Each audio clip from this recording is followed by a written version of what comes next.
Bharatiya Janata party तो करती ही है, 50 और पैरेलल संगठन है जो उनके लिए काम करते हैं। उन संगठनों की ताकत को किसी सर्वे में कहीं नहीं आंका जा सकता। क्यों? तो कर्नाटक में हुआ था, कर्नाटक में हम लोग काम कर रहे थे, वहां पर आरएसएस उतना एक्टिवली नहीं नजर आया, तो चुनाव हार गए। तो ये लोग क्या करते हैं, देखिए क्या बीजेपी का अपना काम है, वो पॉलिटिकल विंग है उनका, उनके मुद्दे हैं, उनका मैनिफेस्टो है, उनके पास नेता है, सब कुछ है। जो वर्तमान में राजनीति बीजेपी कर रही है, उस राजनीति में हम स्वीकार करें ना करें, ये बात तो माननी पड़ेगी कि जो धर्म के आधार पर उन्होंने एक अलग जगाने का काम किया, उसका बेनिफिट उन्हें मिल रहा है। आप हिटलर का जमाना देखो ना, उसने भी तो धर्म के आधार पर ही करा सारा का। क्या पार्टियां पैसा देती हैं और क्या पैसा लेती भी हैं, क्योंकि कई जगह पार्टियां पैसा देती भी हैं, तो डिपेंड करता है। जैसे कपिल मिश्रा ने विधानसभा में नरेंद्र मोदी जी के ऊपर कितने बड़े आरोप लगाए, कितने बड़े आरोप, मतलब उनके ऊपर एक लड़की का पीछा करने का आरोप लगाया, विधानसभा के रिकॉर्ड में ही। तो उन्होंने बताया कैसे अमित शाह जी और नरेंद्र मोदी मिलकर के एक लड़की को परेशान कर रहे थे, पीछा कर रहे थे। ये सब मेरे शब्द नहीं है, ये सब उन्होंने बोला। मेरे को ज्योति बसु जो वेस्ट बंगाल के चीफ मिनिस्टर थे पूर्व में, उनसे उनका एक स्टेटमेंट याद है। उन्होंने कहा जब बाबरी मस्जिद या अयोध्या का कांड हुआ तो पूरे देश में दंगे नहीं हुए और बंगाल में नहीं हुए। तो क्यों नहीं हुए? तो उन्होंने कहा क्योंकि बंगाल की सरकार नहीं चाहती थी दंगे। सीधा। ओह वाह, तो बहुत बहुत धन्यवाद सर ये बताने के लिए। कई लोगों ने बोला कि जी मोदी जी ने फॉर्मूला दिया था कि 75 वर्ष में एक्टिव पॉलिटिक्स से रिटायर हो जाए, और इस साल 2025 में। मैं अगला सवाल मैं यही पूछ रहा था कि जी ये कहा गया भी बीजेपी की तरह से ही था। 17 सितंबर को मोदी जी 75 साल के हो जाएंगे, क्या वो रिटायर होंगे? देखिए कुछ फार्मूले अपने लिए नहीं होते, वो दूसरों के लिए होते हैं। तो ये फार्मूला मोदी जी पर फिट नहीं होगा मुझे लगता है। वैसे अगर कर देते हैं बाई चांस 0.1% अगर मोदी जी ऐसा कर दें, तो फिर एक उनकी मसीहा की छवि बन जाएगी कि यार कोई व्यक्ति सत्ता छोड़ भी सकता है। नमस्कार, मैं हूं एडवोकेट वरुण खट्टर, और द सोसाइटी स्पीक्स चैनल पर मेरे जितने भी व्यूअर्स हैं, मैं उन सबका तहे दिल से स्वागत करता हूं। आज जो हमारा मुद्दा है वो घर घर की आवाज है, वो जन जन की आवाज है।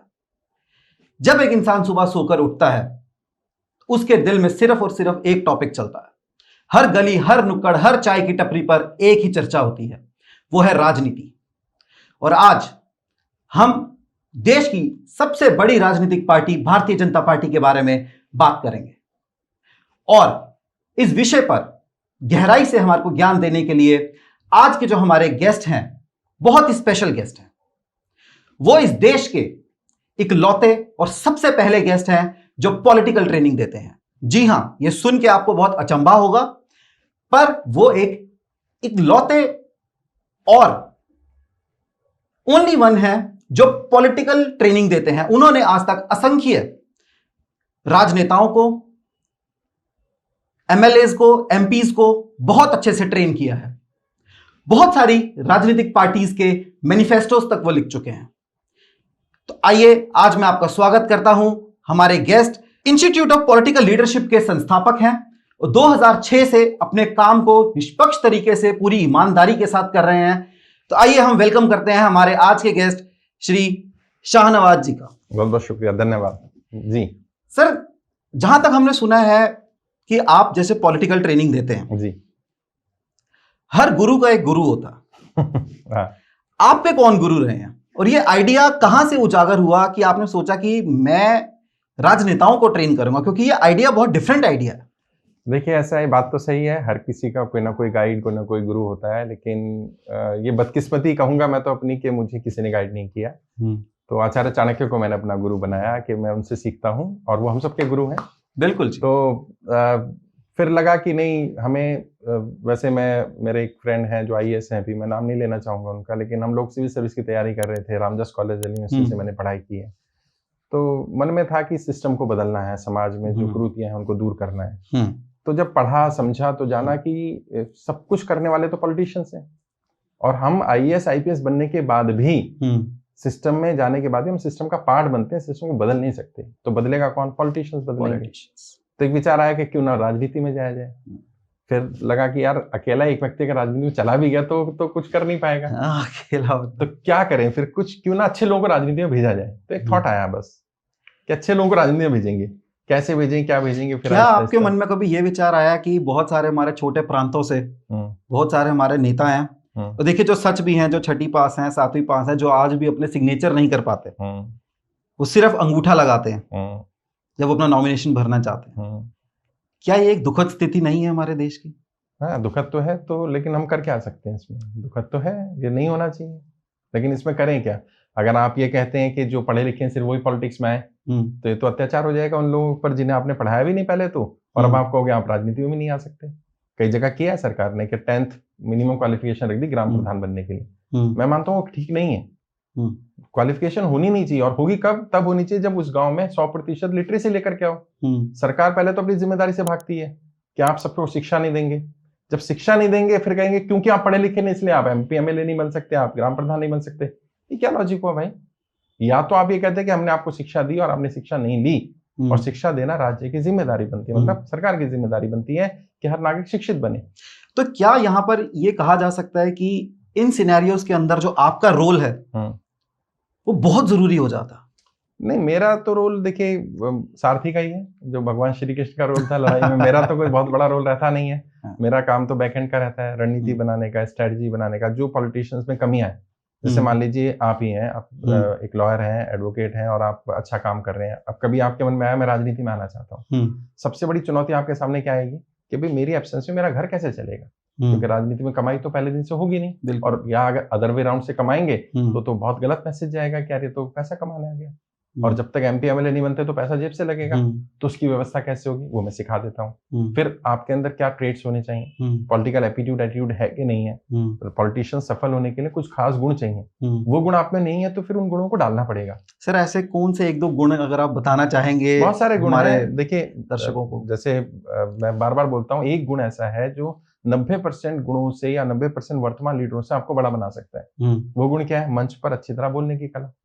आज अगर देश के प्रधानमंत्री की बात करें, भले ही हम उनकी आइडियोलॉजी को पसंद करें ना करें, कुछ ऑडियंस होंगे नहीं, आप तो मोदी जी की तारीफ करें, लेकिन ये बात को स्वीकार करना पड़ेगा कि वो एक अच्छे वक्ता हैं, इसलिए आज जो वहां है। अगर लोग उनको सुनना पसंद करते हैं। अगर मान लीजिए मोदी जी अच्छे वक्ता नहीं होते तो क्या आप या कोई भी और भी या मैं उनकी तारीफ कर रहा होता? नहीं कर रहा होता। तो वो अच्छे वक्ता है, इसको स्वीकार करने में क्या प्रॉब्लम है? और उनकी पार्टी में बहुत सारे लोग ऐसे थे उस समय पर जो उनसे बड़े थे, जैसे लाल कृष्ण आडवाणी जी हमारे, लेकिन वो उतने अच्छे वक्ता नहीं बन पाए। और आडवाणी जी का तो चलिए एज का इशू था, और भी इश्यूज थे, उस पर हमारे आगे चर्चा भी करेंगे कि क्या रहा। लेकिन ये बात तो स्वीकार करनी पड़ेगी कि नरेंद्र मोदी जी माइनस उनका स्पीकिंग स्किल्स, वो उतने मार्क्स नहीं ला सकते, ये सच्चाई है, इसको स्वीकार करना पड़ेगा। और हर बीजेपी का कट्टर से कट्टर नेता भी ये बात बोल देगा, और विरोधी भी बोल देगा कि हाँ नरेंद्र मोदी में कुछ है कि नहीं है। मतलब चाहे सच बोले या झूठ, वो डिबेट का विषय है, लेकिन बात को रखने का तरीका, और मैं कहता हूँ ना, बात कहने का सलीका हो अगर इंसान को, दिल तो क्या चीज, पत्थर भी पिघल जाते हैं। अरे वाह! तो मोदी जी ने वो सीखा है। और मोदी जी क्या, कोई भी व्यक्ति, आप भी या कोई भी जो राजनीति में आना चाहता है, आपके पॉडकास्ट के माध्यम से मैं हर एक को कहना चाहता हूँ, एक गुण जिस पर जरूर मेहनत करना वो ये है, और ये जन्मजात गुण नहीं है। कोई ये नहीं कह सकता मैं एक अच्छा वक्ता हूं, लेकिन मैं ये नहीं कह सकता कि मैं जन्म से अच्छा वक्ता था। हो ही नहीं सकता। ये एक मेहनत, एक प्रैक्टिस है, करना पड़ेगा, सीखा जा सकता। ये तो एक गुण जिसके बारे में हमने बात करी कि वो बहुत अच्छे प्रवक्ता हैं, बहुत अच्छा बोलते हैं। इसके अलावा ऐसी क्या बीजेपी ने जनाब ऐसी स्ट्रेटेजी लगाई है मतलब ये समझ नहीं पा रहे। सबसे बड़ा एग्जांपल मैं आपको हरियाणा का चुनाव का देता हूं। हरियाणा के चुनाव में 3 दिन पहले तक जो रुझान आ रहे थे उसमें बीजेपी कहीं आसपास तक नहीं दिख रहा था। बीजेपी की ऐसी क्या स्ट्रेटेजी है जो लास्ट के 3 दिनों के अंदर सारे रुझान फेल हो जाते हैं? नहीं, लास्ट के 3 दिन में नहीं होता है। इलेक्शन में कभी भी 1 दिन 2 दिन में कोई पूरा इलेक्शन नहीं बदलता। मतलब स्ट्रेटेजी क्या है? हाँ, स्टार्टिंग से होता क्या है, भारतीय जनता पार्टी को थोड़ा डिटेल में समझना पड़ेगा। एक तो भारतीय जनता पार्टी का कार्यकर्ता बहुत डेडिकेटेड है, डिवोटेड है, बहुत लगन से काम करता है। एक एग्जांपल दूं मैं, तो बूथ पर जब वोटिंग हो रही होती है, जिस दिन पोलिंग हो रही होती है, तो बूथ एजेंट को पहुंचना होता है। बीजेपी का बूथ एजेंट सबसे पहले पहुंचता है। जब पोल हो रहा होता है ना, डमी पोल हो रहा होता है, डेमो दिखाया जा रहा होता है, तब भी पहुंच जाता है। कांग्रेस वाला आराम से नाश्ता करेगा, 8-9 बजे आएगा। तो ये फर्क है। प्लस बीजेपी के लिए कौन काम करता है? भारतीय जनता पार्टी तो करती ही है, 50 और पैरेलल संगठन है जो उनके लिए काम करते हैं। उन संगठनों की ताकत को किसी सर्वे में कहीं नहीं आंका जा सकता। क्यों? क्योंकि 2 तरह का प्रचार है, एक खुला प्रचार और एक छुपा प्रचार। भाजपा खुला प्रचार भी बहुत करती है, लेकिन जो छुपा प्रचार, जिसको मैन टू मैन मार्किंग कहा जाता है, भारतीय जनता पार्टी एमएलए का चुनाव, एमपी का चुनाव भी ऐसे लड़ती है जैसे ग्राम प्रधान का चुनाव लड़ा जाता है। तो कैसे हरा दोगे आप उसको? उसकी स्ट्रेटजी को समझना पड़ेगा। और जो उनके समर्थक है वो तो जानते हैं, जो समर्थक नहीं उन्हें जानना पड़ेगा इस बात को। भारतीय जनता पार्टी के लिए पैरेलल, चाहे आरएसएस हो गया, वीएचपी हो गया, बजरंग दल हो गया, या इसके तरह के और संगठन हो गए, 50 संगठन काम कर रहे होते हैं। तो वो संगठन की ताकत किसी सर्वे में आ ही नहीं पाती। अब जैसे ये कहा जाता है कि 70 साल कांग्रेस ने देश के ऊपर राज किया। 70 तो नहीं, 45 साल, 45 साल चलो कहा जाता है, जैसे एक वो सबकी जुबान पे एक चढ़ा हुआ है 70 साल एक। 70 साल जब एक पार्टी ने चुनाव किया, चुनाव जीते, राज किया, स्ट्रेटेजी तो उनकी भी रही होगी, मैन टू मैन मार्किंग तो उनकी भी रही होगी, और वो देश उस समय ऐसा था कि हालात बहुत अलग थे। तो ऐसा क्या हुआ कि 45 साल 70 साल राज करने के बाद उनकी सारी स्ट्रेटेजीज फेल हो गई?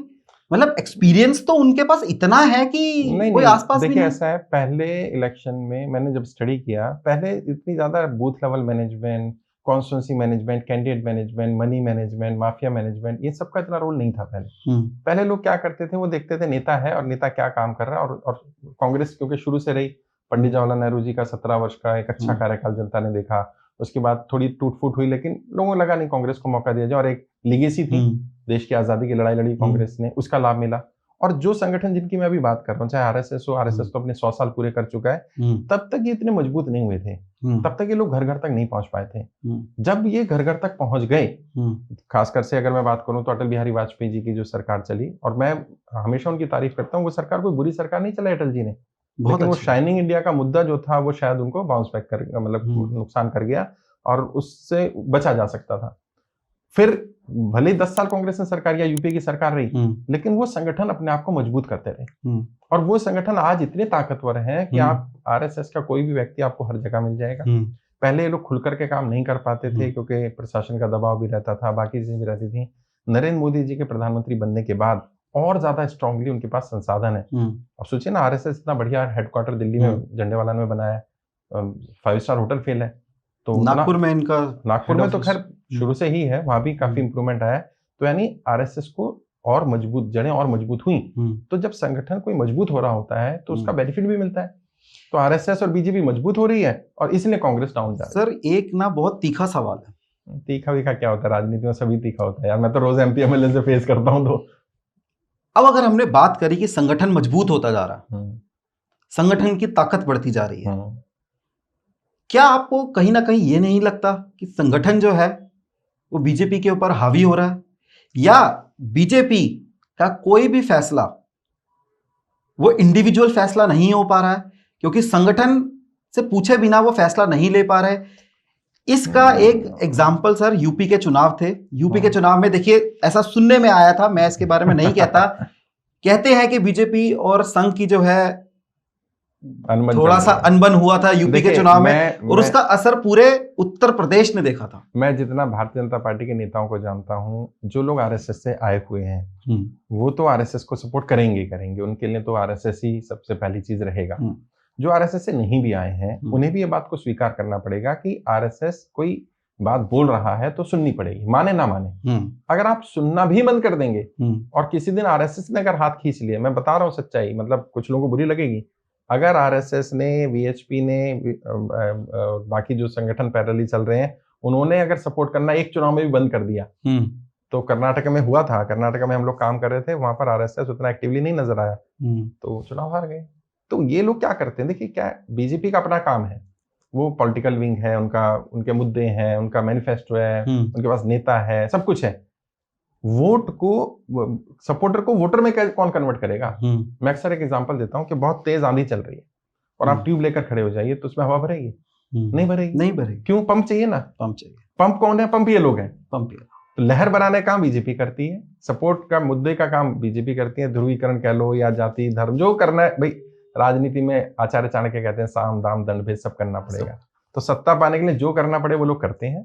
उस वोट को कन्वर्ट करने का काम, जो लास्ट के 2 दिन 3 दिन जो आप कहते हो वो कर रहे हैं, वो ये लोग करते हैं। घर घर जाके, अरे भाई देखो अपना व्यक्ति है, अगर हो गया तो नुकसान हो जाएगा, ये हो जाएगा, एक मौका और देना चाहिए, ये देना चाहिए। तो अलग अलग तरीके हैं उनके, वो तो मैं यहाँ खुलकर नहीं बोल सकता कैसे काम करते हैं, बट होता है।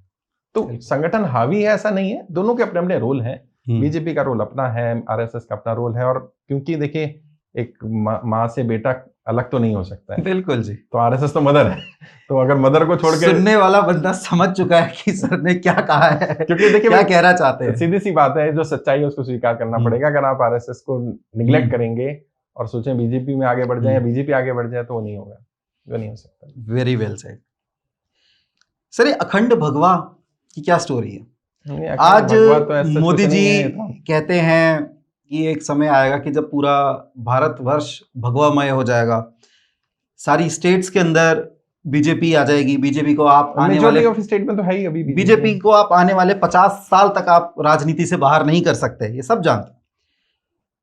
तो ऐसा सर क्या चल रहा है और ऐसा उनका क्या विचारधारा चल रही है कि उन्होंने अगर कोई बात बोली इतने बड़े मंच से, अगर इतना बड़ा नेता की बात बोलता है। अमित शाह जी ने भी कही थी ये बात। तो मैं सर नाम नहीं लिया, आप ले सकते हो। इतना बड़ा नेता जब एक ये बात बोलता है तो सर उस बात के पीछे कारण तो होगा। कमर की जो हड्डी है वो मजबूत है, तो कारण क्या है उसके पीछे ये सोच है? एक तो बड़ा कारण ये है कि जो वर्तमान में राजनीति बीजेपी कर रही है, उस राजनीति में हम स्वीकार करें ना करें, ये बात तो माननी पड़ेगी कि जो धर्म के आधार पर उन्होंने एक अलग जगाने का काम किया, उसका बेनिफिट उन्हें मिल रहा है। भले ही कुछ लोग इसको कहते हैं कि गलत है, मैं भी व्यक्तिगत रूप से मानता हूं कि जाति धर्म की राजनीति नहीं होनी चाहिए, विकास की राजनीति हो, मुद्दों की राजनीति। लेकिन कई बार मैं जब ये बोलता हूँ तो लोगों को बुरी लगती है बात। मैं कहता हूँ पॉलिटिशियन जाति धर्म की राजनीति नहीं करते। तो कहते क्या बात कर रहे हो, वो नेता करता है। नहीं, राजनेता नहीं करते। राजनेता तो उन मुद्दों का इस्तेमाल करते हैं, क्योंकि तुम धर्म जाति के आधार पर वोट देते हो ना, इसलिए वो बांटते हैं। अच्छा तुम वोट देना बंद कर दो, बांटना बंद कर देंगे। सीधी सी बात है। प्रॉब्लम क्या, हम अपनी जिम्मेदारी से भागते हैं। डेमोक्रेसी है, हम अपनी जिम्मेदारी से भागते हैं कि हम धर्म जाति के आधार पर बटे रहेंगे, शादी हम अपने धर्म में करेंगे, अपनी जाति में करेंगे, अपने सारे जाति धर्म के काम करते रहेंगे और फिर कहेंगे राजनेता ये सब ना करे। अरे तुम बटे हुए हो, बटे हुए लोगों के ऊपर राजनीति ऐसी होती है। तुम बटना बंद करो, तुम बोलो हम तो जाति पे काम नहीं करेंगे, हम तो धर्म पे काम नहीं करेंगे, धर्म पे मुद्दे पे बात नहीं करेंगे, हम तो विकास पे, हमारी जो शिक्षा के लिए काम करें हम तो उसे वोट देंगे। लेकिन एंड में तो अपना दामाद चुन रहे हो, जैसे ऐसे चुनते हो नेता को कि मेरी जाति का वोट दे। हिंदू की शादी हिंदू के घर में, मुसलमान की शादी मुसलमान के घर। आपको जहां जिसको शादी करनी है वो शादी भी चलिए पर्सनल मैटर है, शादी जहां करो, ये तो देश का विषय है। कोई दामाद थोड़ी चुन रहे हो यार। और मैं तो कहता हूँ दामाद भी दूसरी जाति धर्म का ले सकते हो यार। अगर कोई अच्छा लड़का दूसरी जाति धर्म में मिल रहा है तो क्या प्रॉब्लम है? चलो आप कहते हो नहीं हमारे जी संस्कार है, हम तो ये वो, चलो मान लिया। तो नेता तो कम से कम दूसरी जाति धर्म का चुन सकते हो, लेकिन नहीं, हमारा नेता हमारे धर्म का। और क्या हो रहा है, मैं किसी का नाम नहीं ले रहा हूँ, लेकिन धर्म जाति के आधार पर जो राजनेता राजनीति कर रहे हैं वो समाज का भी नुकसान कर रहे हैं और उस धर्म का भी नुकसान कर रहे हैं। क्योंकि कभी धर्म का भला नहीं कर सकते, क्योंकि धर्म का भला कौन करेगा? धर्म का भला वो करेगा जो धर्म के में आस्था रखेगा। प्रॉब्लम क्या है, जो पुराने हिस्टोरियन ने कहा है कि जो लोग पाखंडी होते हैं वो ज्यादा अपने आप को धार्मिक दिखाते हैं ताकि लोगों को मूर्ख बनाया जा सके। जो धार्मिक उसे दिखाने की जरूरत है। धर्म क्या है? धर्म जानने की चीज है, मानने की चीज थोड़ी है धर्म। और धर्म कोई सा धर्म बताओ जो भेदभाव की बात करता हो। धर्म का अर्थ ही है जोड़ना। जो तोड़ रहा है वो धर्म थोड़ी होगा, वो तो पाखंड होगा। बिल्कुल। प्रॉब्लम क्या, लोग इसको समझते नहीं और नेता इसका यूज करते हैं। तो क्या ये कहा जा सकता है कि ये धर्म आज की डेट पे एक स्ट्रेटेजी बन चुका है चुनाव जीतने की? बिल्कुल। आज की डेट पे क्यों यार, आप हिटलर का जमाना देखो ना, उसने भी तो धर्म के आधार पर ही करा सारा काम। आज वर्तमान में कर लो या पहले, क्या कांग्रेस ने नहीं करा भेदभाव? लोगों को बुरी लगेगी बात, लेकिन इंदिरा गांधी का समय देखो ना, क्या उन्होंने नहीं करा? उन्होंने अपनी तरह से यूज करा, बीजेपी अपनी तरह से यूज कर रही है। मैं किसी भी राजनेता को बिल्कुल दोष नहीं देता, मैं उनका वकील नहीं हूं भाई। मैं लेकिन ये बताना चाहता हूं कि राजनेता हिमालय पर्वत से नहीं आएंगे। राजनेता भी आप और हमारे बीच से आएंगे। और हमारी विचारधारा क्या आएंगे? तो जब आप खुद बटे हुए हो तो राजनेता बांटने वाले आएंगे। और बांटने वाली राजनीति के बारे में भाई एक बात और बताता हूं आपको, जोड़ने वाली राजनीति में बड़ी मेहनत है, उसमें बहुत कुछ करना पड़ेगा। सारे संगठनों को बांटने के लिए कुछ नहीं करना, कुछ नहीं करना, बस एक अपने धर्म का सिंबल लगा लो और उस धर्म के अस्मिता की बात करने लग जाओ और दूसरे धर्म को गाली दे दो, बस। इतना आसान राजनीति है। बांटने की राजनीति सबसे आसान होती है, इसलिए राजनेता बांटने की राजनीति का आसान ऑप्शन चुनते हैं। Shortcut to success. समझदार राजनेता, लंबे समय के राजनीति वाले, वो जानते हैं इस बात को कि लॉन्ग टर्म नहीं है। भाई जिस युवा को, आज हम बीजेपी पे चर्चा कर रहे हैं, जिस युवा को 2014 में मोदी जी ने कहा कि मैं 2 करोड़ नौकरी हर साल दूंगा, वो तब 18 साल का था, उसने वोट कर दिया। आज वो 28 साल का बेरोजगार है। अच्छा लो मैं कह रहा हूँ अभी वोट कर देगा। अच्छा जब वो 10 साल बाद देखेगा कि साला 20 साल में मेरा क्या हुआ, ये तो सरकार में प्रधानमंत्री रह लिए या मंत्री बन गए, मेरा क्या हुआ, तो ठगा महसूस करेगा। अच्छा तो हमें चले भले सत्ता किसी आधार पर ले लो, लेकिन सत्ता पाने के बाद समस्याओं के समाधान जरूर करने पड़ेंगे, वरना लॉन्ग टर्म में सत्ता नहीं रहती। तो जो अमित शाह जी ने कहा 50 साल, मुझे नहीं मालूम उनके दिमाग में क्या चल रहा है। वो शायद ये सोच रहे होंगे कि हम जनता को अपने हिसाब से करते रहेंगे और जनता मान जाएगी। मैं अपनी जनता से एक गुजारिश करता हूं, अब जो मेरा अगला सवाल है उस सवाल से किसी को जज मत कीजिएगा, पर वो सवाल आज की डेट में पूछना बहुत जरूरी है। सर आपको ये नहीं लगता कि अगर पूरे भारतवर्ष के अंदर अगर एक ही सरकार चलेगी तो इसको डिक्टेटरशिप नहीं कहा जाएगा? एक ही इंसान, एक ही सोच, एक ही विचारधारा, एक ही बंदा निर्णय लेगा तो सर ऑपोजिशन की वैल्यू, आपको नहीं लगता कि ऑपोजिशन की वैल्यू खत्म होती जा रही है? वर्तमान में भी मैक्सिमम राज्यों में एक ही सरकार चल रही है, एक ही विचारधारा की चल रही है। तो मैं समझता हूँ भारत की जनता के मतलब विवेक पर आप प्रश्न चिन्ह लगा रहे हो अगर आप कह रहे हो कि वो गलत सरकार चुन रही है।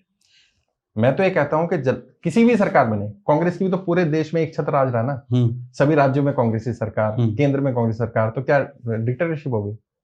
मैं इसको नहीं मानता डिक्टेटरशिप। मैं मानता हूं कि सरकार कर क्या रही है उस पर सरकार का पैमाना तय हो, भले ही सारे राज्यों में एक ही सरकार, कोई फर्क नहीं पड़ता। क्या सरकार हमारी मूलभूत समस्याओं का समाधान कर रही है? एक डेमोक्रेसी का जो एक बेस है वो आलोचना है।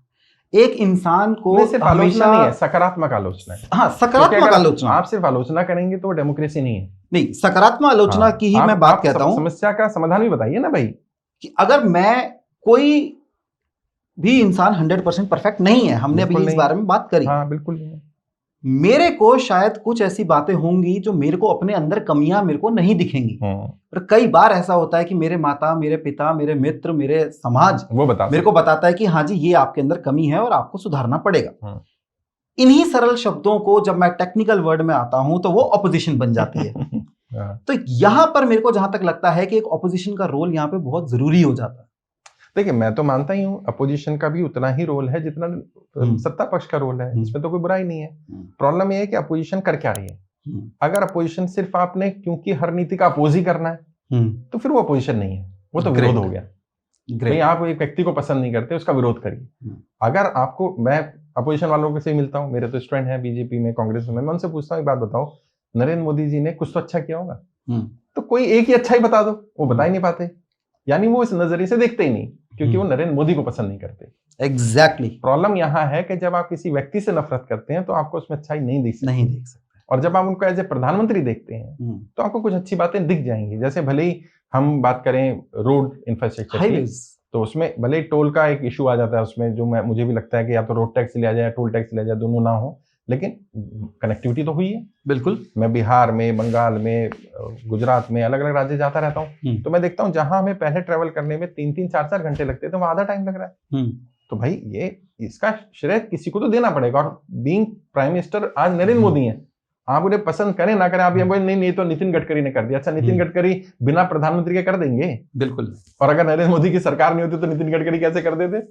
तो चोली दामन का कुछ तो आपको मतलब इतना रखना चाहिए कि फिर क्या होगा, जब आप कंस्ट्रक्टिव विरोध करेंगे तो आपकी वैल्यू रहेगी। जैसे मैं भी नरेंद्र मोदी जी की बहुत सारी नीतियों की आलोचना करता हूँ, मेरे खिलाफ तो कोई नहीं बोलता। मैं उन्हें बताता हूँ कि सरकार को आज जो वर्तमान परिस्थिति चल रही है, मैं लिख के दे रहा हूँ, अगर 50 साल सोचें अमित शाह जी या 100 साल सोचें, वो उनका सोच सकते हैं। यदि आज व्यापार की स्थिति देखी जाए तो व्यापार 10% भी नहीं रहा है।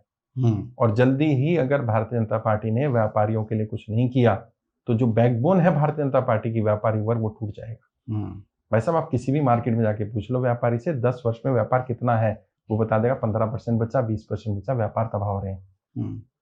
कुछ अमीर हो रहे हैं, भारत की इकोनॉमी 5 ट्रिलियन हो जाएगी, भारत तीसरे नंबर की अर्थव्यवस्था बन जाएगा, बट उस अर्थव्यवस्था में 90% का रोल ही नहीं है। अच्छा सर, एक ना तो ये जो बड़ी बात है, एक ये व्यापार की जब एक बात आई तो जन जन हर घर के ना, और जितने भी कांग्रेसी होते हैं, वो पहली बात तो सर एक कांग्रेसी नहीं होते, कांग्रेसी होते हैं जो बहुत कट्टर सोच रखते हैं। सर जितने भी ये बड़े बुजुर्ग जो हैं वो ये कहते थे कि कांग्रेस एक ऐसी सरकार थी जो खाती थी और खिलाती थी, और बीजेपी एक ऐसी सरकार है जो सिर्फ खाती है, खिलाती नहीं है।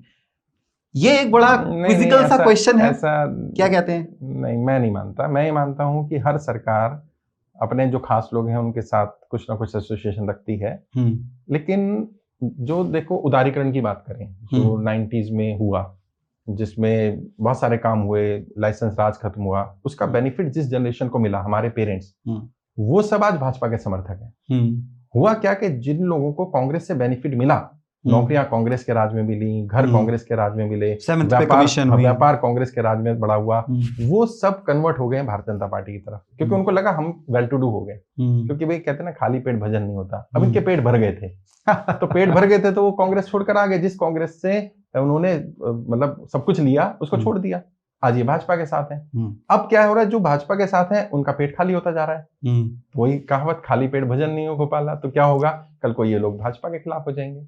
और 2024 के चुनाव में जो सीटें 400 पार का था या 303 से 240 पर आई, उसमें एक बड़ा रोल व्यापार का भी रहा, जो कोई देख नहीं रहा है क्योंकि इस पर कहीं चर्चा नहीं हो रही है। क्योंकि व्यापारी के साथ दिक्कत पता है क्या, हर कोई तो चोर समझता है।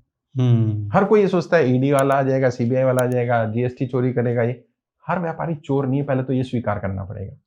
और व्यापारी भी इंसान है, वो आज आपका झंडा उठाता है, आपका सपोर्ट करता है, इसलिए नहीं कि आपका कोई एहसान है, इसलिए करता है कि वो आपकी आइडियोलॉजी को पसंद करता है। तो आपकी जिम्मेदारी क्या बनती है, उसके व्यापार को और बढ़ाया जाए।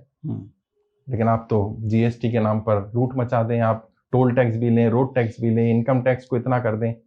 आचार्य चाणक्य के जमाने की बात है, चंद्रगुप्त ने कहा गुरुदेव मैं टैक्स बढ़ाना चाहता हूँ, टैक्स की दर। उस जमाने में 5% कर होता था, तो चंद्रगुप्त ने कहा मैं इसको बढ़ा के 10% करना चाहता हूँ। आचार्य चाणक्य कहते हैं चंद्रगुप्त, किसी भी साम्राज्य में यदि 5% से ऊपर कर होगा तो फिर वो वहां चोरी की संभावना बढ़ जाएगी। तो तुम क्या करो, अपने कर की दर मत बढ़ाओ। और तुम्हें ज्यादा पैसा क्यों चाहिए सरकार को? वो कहते हैं मेरे कल्याणकारी योजनाओं के लिए चाहिए, गरीबों के लिए घर बनाना है, अनाज देना है, ये देना है। क्या तुम वाकई में कल्याणकारी योजना चलाना चाहते हो? वाकई चाहते हो तुम्हारा कर बढ़ जाए? कह रहे हाँ। कह रहे तो कर की दर मत बढ़ाओ। कह रहे फिर क्या करें? कह रहे अपने साम्राज्य में ऐसा माहौल पैदा करो कि व्यापार 4 गुना हो जाए। जब व्यापार 4 गुना हो जाएगा तो व्यापारी से मिलने वाला टैक्स अपने आप 4 गुना हो जाएगा। तो टैक्स का रेट बढ़ा करके अगर टैक्स का कलेक्शन बढ़ता हो तो इसके लिए इकोनॉमिक्स नहीं पढ़नी। इकोनॉमिक्स का क्यों पढ़नी है कि टैक्स का रेट तो ना बढ़े, टैक्स का कलेक्शन बढ़ जाए, उसके लिए इकोनॉमिक्स पढ़ाई जाती है। उसमें इकोनॉमिक्स बैठे हैं। प्रॉब्लम क्या है, 8% या 10% टैक्स कर दो, टैक्स ज्यादा जाए, नहीं आएगा ज्यादा। व्यापारी समझदार है, वो कहेगा अच्छा 2% तूने बढ़ाया ना, मैं 5% सेल ही कम कर दूंगा। अब सर आपसे ना सीखने वाला बहुत एक पॉइंट्स है मेरे पास। अभी तक हमने विचारधारा के बारे में बात करी, हर तरीके से बात करी। अब मैं एक थोड़ा सा एक स्ट्रैटेजी के ऊपर आता हूं, जो हमारी स्टडी है। सर कोई भी राजनीतिक पार्टी क्या सोचकर अपना कैंडिडेट चूज करती है?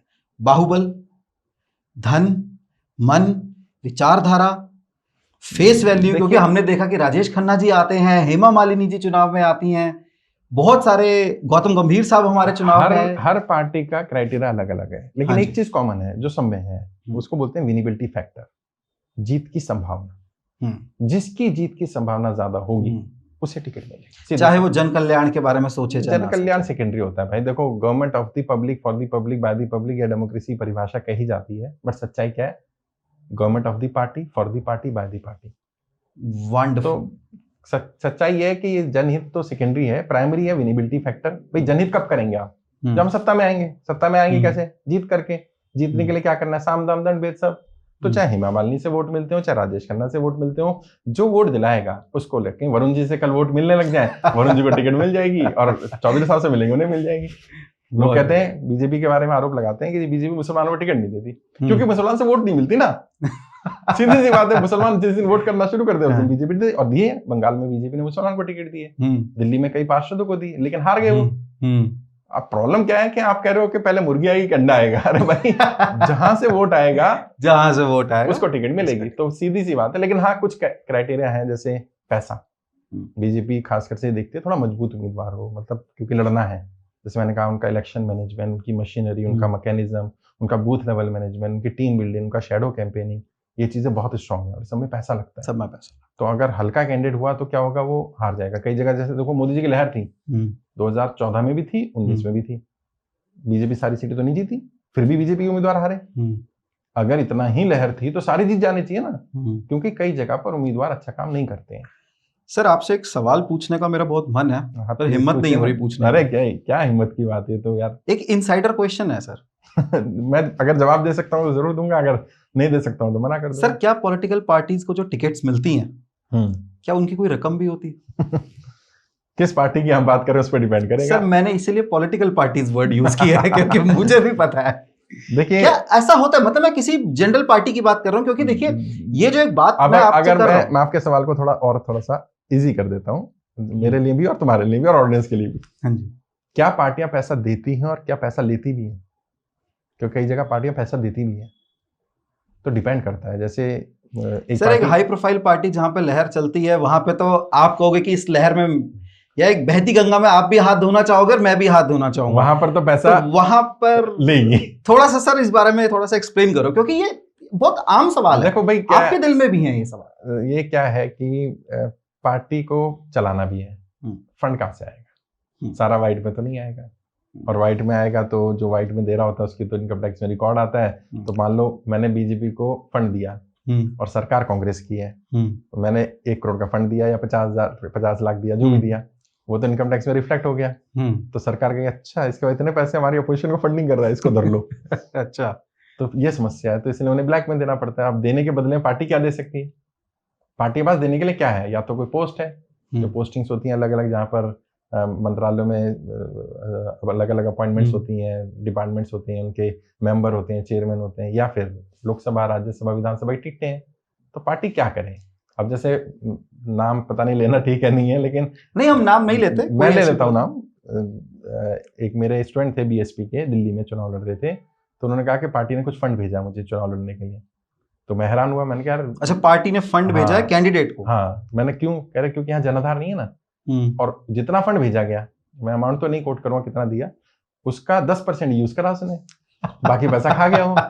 तो पार्टी को तो बड़ी दुख हुआ होगा, और उसने मुझे बताया खुद कि इतना आया और इतना मैंने सर खर्च किया, हारना तो था ही। तो पार्टी कई जगह पैसा भी देती है, तो ताकि एक अस्तित्व बना रहे, नहीं बैलेंस हो जाता हम भी हैं। जो पैसा लिया, भाई मानो 5 राज्यों में लहर चल रही थी, वहां ले लिया, 50-20 राज्यों में लहर नहीं चल रही, तो वहां बांट दिया, तो वो बैलेंस हो जाता है।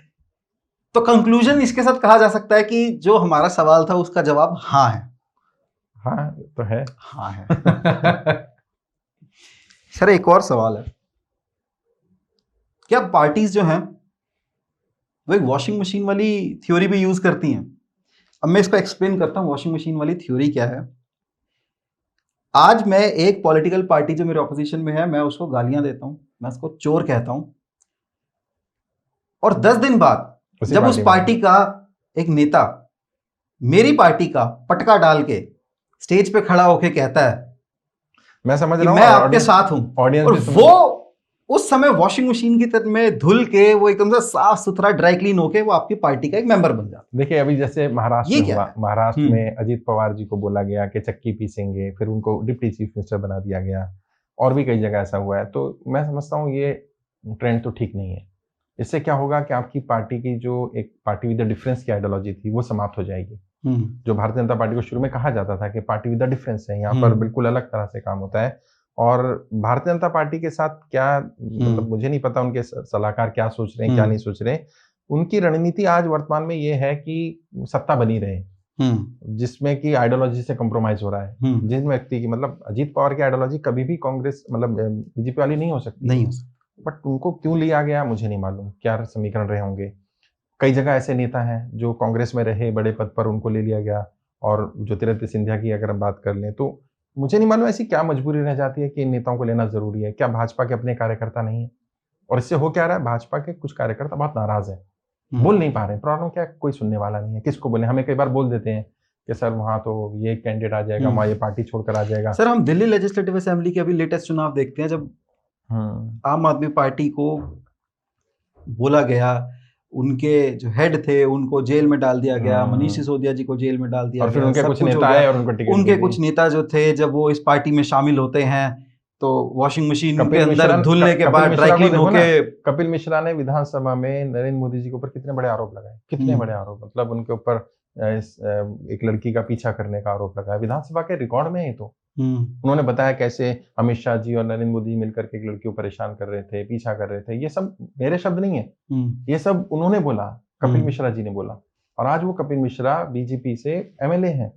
मतलब इतना तो थोड़ा कहते हैं ना, मर्यादा होनी चाहिए। उनको कोई पद भी मिला। हाँ, वो तो मंत्री बना ही देंगे, नहीं तो कहीं ना कहीं भेज देंगे, वो अलग बात है। मैं ये नहीं कह रहा हूँ, मैं ये कह रहा हूँ कि ये थोड़ा सोचना चाहिए कि एक लिमिट रखी जाए कि इस लिमिट के कोई क्रॉस कर लेगा तो फिर उसको हम पार्टी में नहीं लेंगे, चाहे वो करप्शन की लिमिट हो, चाहे वो आरोपों की लिमिट हो।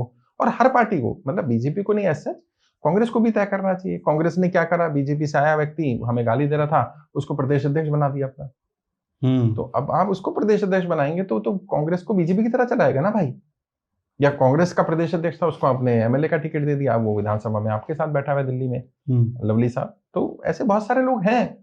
और मुझे ये बात समझ में नहीं आती कि आइडियोलॉजी से कंप्रोमाइज करने के बाद हर पार्टी का हश्र यही हुआ कि वो लॉन्ग टर्म में समाप्त हो गई। तो भारतीय जनता पार्टी ठीक है, अभी क्योंकि एक दौर होता है हर पार्टी का, आज उनका दौर चल रहा है, 15 साल हो गए हैं लगभग। इसका सबसे बड़ा एग्जांपल हम उद्धव ठाकरे साहब का हम एग्जांपल लेते हैं। बाला साहब ठाकरे की जो एक आइडियोलॉजी थी, हाँ, उससे उस आइडियोलॉजी को उद्धव ठाकरे साहब नहीं लेके जा पाए आगे। नहीं, उन्होंने कॉम्प्रोमाइज किया, उसके कॉम्प्रोमाइज जैसी किया सत्ता के लिए, तो टूट गई पार्टी। वो तो खैर पार्टी में टूट फूट होना कोई बड़ी चीज नहीं है, वो नॉर्मल है। बात ये है कि भारतीय जनता पार्टी क्योंकि इतनी बड़ी पार्टी है, आज तक कभी वो टूटी नहीं है। लेकिन मैं आपको बता रहा हूँ, जब भी टूटेगी, चाहे 10 साल में टूटे। सर, मेरा अगला सवाल आपसे ना यही है, जब भी टूटेगी तो बहुत बुरी तरह टूटेगी। सर, मेरा एक सवाल आपसे ये है, अगर हमने टूट वर्ड की जब हम बात कर रहे हैं, सर सुनने में आता है कि बीजेपी में भी शायद अब फूट पड़नी स्टार्ट हो चुकी है। बस ये है कि जख्म गहरे होते जा रहे हैं, आह की आवाज कब निकलेगी? देखिए, बस एक वो बात अंदर की बात तो यह है कि वर्तमान में 204 सांसद हैं बीजेपी के पास। उनमें से 240 हैं, 240 में से 106 पुराने कांग्रेसी हैं। सोचिए, 240 में से 106 पुराने कांग्रेसी रहे। मतलब उनका बैकग्राउंड कांग्रेस का रहा है, भले वो 2 बार 3 बार बीजेपी से सांसद बन गए, लेकिन पुराने कांग्रेसी रहे। तो बहुत सारे पुराने कांग्रेसी आज इस हद तक बीजेपी में पहुंच चुके हैं कि वो, मतलब उनके भरोसे सरकार चल रही है। और जो वर्तमान में जैसे ज्योतिरादित्य सिंधिया, जो राहुल गांधी जी के बिल्कुल करीब थे, गांधी फैमिली के करीब थे, वो बीजेपी में गए, मंत्री हैं। तो कल को मान लो सत्ता बदलती है, तो क्या ये 1 मिनट भी लगाएंगे वापस आने में? 1 मिनट भी नहीं लगाएंगे, ये वापस आ जाएंगे कांग्रेस में। तो क्या होगा, भाजपा फिर टूटेगी। तो संभावना तो रहेगी, जितना बड़ा जहाज है, जितना बड़ा घर है, उसमें टूट फूट की संभावना। जैसे बिहार में जोड़ तोड़ की, हाँ, बार बार नीतीश जी इधर आते हैं फिर उधर चले जाते हैं। लेकिन समस्या क्या है, बीजेपी में अभी वर्तमान में नियर फ्यूचर 5-10 साल में ऐसा कुछ बड़ा कुछ होने वाला नहीं है। कारण ये है कि नरेंद्र मोदी जी की लीडरशिप बहुत स्ट्रांग है, प्लस आरएसएस का बहुत अच्छा इन्वॉल्वमेंट है। अमित शाह जी भी चाणक्य तो हैं ही राजनीति में, वो लोग भारत है उनको, तो वो संभाल लेते हैं, मतलब समय रहते चीजें ठीक कर लेते हैं। सर, मैंने सुना है आप चाणक्य जी को अपना गुरु मानते हैं। जी बिल्कुल, मैंने बताया भी, हाँ बिल्कुल मानते हैं। आप अमित शाह जी के लिए अभी आपने कहा कि वो चाणक्य हैं। वर्तमान में तो है, वर्तमान में बीजेपी के लिए तो है। ये कहां तक ये बात कहनी सही रहेगी कि जिस भी राज्य में सरकार नहीं भी बन रही होती तो वहां पे चाणक्य जी पहुंचते हैं और चाणक्य जी सरकार बना देते हैं? देखिए, ऐसा है सर, ऐसा क्या होता है कि मैं जिस पार्टी से चुनाव लड़ा, जीता, एक रात में सोता हूं और अगले दिन मैं कहता हूं मेरी विचारधारा बदल गई, तो ये चाणक्य जी कोई अपना जादू चलाते हैं या क्या होता है? नहीं, जिसकी सरकार होती है ना, सिर्फ आज हम, क्योंकि हम और आप वो दौर देख रहे हैं वरुण भाई जिसमें बीजेपी की सरकार है। आपने और हमने इंदिरा गांधी का दौर नहीं देखा, ना आप पैदा हुए थे ना मैं पैदा हुआ था। बट जिन लोगों ने इंदिरा गांधी का दौर देखा है वो बताएंगे असली चाणक्य क्या थे। अच्छा, हाँ, सरकारें कैसे, राष्ट्रपति शासन रातों रात लगा दिया जाता था, कैसे पलट दी जाती थी। और अमित शाह, क्योंकि वो भी आचार्य चाणक्य को मानते हैं, तो साम दाम दंड भेद सब किया जाता है। साम मतलब समझाना, समझाते भी हैं कई जगह पर, प्यार से जोड़ लेते हैं। दाम मतलब खरीदना, वो भी करना पड़ता है किसी को। दंड मतलब सजा देना, ईडी सीबीआई बहुत कुछ है। भेद मतलब उसकी पुरानी फाइलें, कौन से कुकर्म किए, क्या किए। तो भाई जिन्होंने कुछ गलत नहीं करा, जिन्हें कोई स्वार्थ नहीं है, वो क्यों डरेगा? और इतना सब दबाव होने के बाद आज क्या ईडी सीबीआई का दबाव नहीं है? आज भी है, हमेशा रहता है, पहले भी था, पहले की सरकारों में भी था। हर सरकार अपने हिसाब से एजेंसी यूज करती है। लेकिन आज क्या सारे कांग्रेसी बीजेपी में चलेंगे? नहीं गए ना, नहीं जाएंगे। जिसको नहीं जाना वो नहीं जाएगा। प्रॉब्लम क्या होती है, तोड़ किसे सकते हो? जो टूटना चाहता है। खरीद किसे सकते हो? जो बिकना चाहता है। तो जो बिकाऊ है वो तो बिकी जाएगा ना भाई। बिल्कुल, तो वो आज नहीं तो कल बिकी जाएगा। लेकिन बिकाऊ और टिकाऊ में फर्क होता है। बिकाऊ नेता आज बिक सकते हैं तो कल भी बिक सकते हैं, इसलिए हमें टिकाऊ नेता चाहिए होते हैं। तो भाजपा में अभी बिकाऊ कम है, टिकाऊ ज्यादा है। जिस दिन बिकाऊ ज्यादा हो जाएंगे उस दिन भाजपा, उस दिन घुटन महसूस होने लगेगी, उस भाग दिन जाएंगे, वो कहेंगे खुली सांस, कहेंगे मेरे को मौका नहीं मिला। जैसे ज्योतिरादित्य सिंधिया जी ने कहा कि जी मुझे सम्मान नहीं दिया कांग्रेस ने। अब भाई सबसे यंग एज में आप मंत्री बन गए, सबसे यंग एज में आप सांसद बन गए, तो सम्मान क्या चाहिए था। सर अगला जो मेरा सवाल है, बीजेपी के ऊपर हमेशा से शुरू से एक ये आरोप रहा है धर्म की राजनीति, और कोई समुदाय इस चीज से नाराज हो ना हो, पर एक मेरा मुस्लिम भाई का जो एक समाज है, जो एक हमारा पूरा एक समाज है मुस्लिम समाज, वो मोदी जी से कभी खुश नहीं रहता। चाहे मोदी जी ने उनके लिए ट्रिपल तलाक खत्म करा, वो बहनों के लिए बहुत जरूरी था, ठीक है, वो उनके लिए माइनॉरिटीज के लिए भी अगर वो काम करते हैं उनको बेनिफिट्स मिलते हैं। बहुत सी ऐसी जगहें हैं जहां पे मोदी जी ने उनके लिए फ्लैट्स बनाए, उनको शिफ्ट करवाया ऐसी जगहों पे, फिर भी वोट नहीं मिलता। सर मोदी जी से क्या नाराजगी है मुस्लिम समाज की, मेरे को ये जानना। सिर्फ मोदी जी से नहीं है, असल में क्या है, ये जड़ें बहुत गहरी हैं। एक तो कांग्रेस ने जिस तरह से मुसलमानों को मिसयूज किया, तुष्टीकरण किया जिसको बोलते हैं, क्योंकि कांग्रेस ने भी कुछ दिया नहीं मुसलमानों को, लेकिन कम से कम मुसलमानों को ये लगता था कि सेकुलरिज्म की बात होती है, हमें हमारे त्योहारों को मनाने में कोई दिक्कत नहीं आती है। अभी बीजेपी के राज में कुछ नेताओं ने, मतलब 90% बल्कि 95% बीजेपी के नेता बहुत सेकुलर हैं। मैं उनके साथ काम करता हूँ, मिलता हूँ। विजय गोयल जी जब दिल्ली के प्रदेश अध्यक्ष थे तो मैंने उनके साथ काफी काम किया। और भी कई नेता हैं, एक साहब सिंह चौहान एमएलए हुआ करते थे, बिल्कुल जी, अब वो एक्सपायर कर गए, लेकिन 5 वर्ष लगातार उनके बेटे जो उसमें आए हैं राजनीति में। नहीं साहब सिंह चौहान जो गोंडा से विधायक हुआ करते थे। 2008 में वो 500 वोट से जीते थे।